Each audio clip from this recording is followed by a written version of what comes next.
சாமி நான் 10,000 நம்ம மாமல் கட்டிக்கிறேன். நீங்கள் எப்போ வாங்கி விற்கிறீங்க? 5 பாட்டில் பிடிக்க போயிட்டா சாமி. நான் சாமியார்கிட்ட பஸ் ஏறி கொடுத்தாங்க பாமன் போகிறதுக்கு. பஸ் ஏறிக்காக வாங்கி நான் அவங்க கிட்ட கொடுக்கவே இல்லை.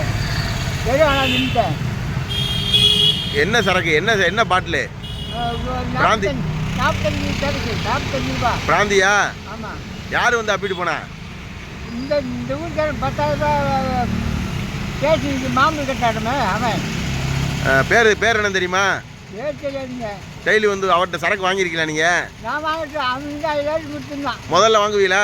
நான் வாங்கினேன். ஒன்று வாங்கினோட நான் நேராக சரி, நீங்கள் 5 பாட்டில் வச்சுருந்தது அவனுக்கு எப்படி தெரியும்? அவங்க மானம் சொல்லிட்டுக்கிறாருங்க. அந்த நாள் வாங்கிக்கிற மாதிரிங்க. அவங்க எப்படி தெரியும்? நான் அவங்க கேட்டு கொடுத்துருக்கேன். எங்கே வந்து அப்பனா? இங்கே தான் வந்து அப்பனா? கீழே வாசலில் தான் அப்பனாண்ணா? நான் வந்து அவங்ககிட்ட துட்டுக்கிட்டு நான் அவங்ககிட்ட வாங்கிக்கிறீங்க தானேன்னு சொல்லிட்டுக்கிறான். அவன் வந்து நீ எப்படி வாங்கிடலாம் அப்படின்னு பிடிங்க போயிட்டான். நாங்கள் மாமி கேட்டு நேரம் வாங்கிட்டேன். இப்போ வந்து போலீஸில் வந்து கம்ப்ளைண்ட் கொடுக்க வந்திருக்கீங்க? ஆமாம். சரி, ரைட்.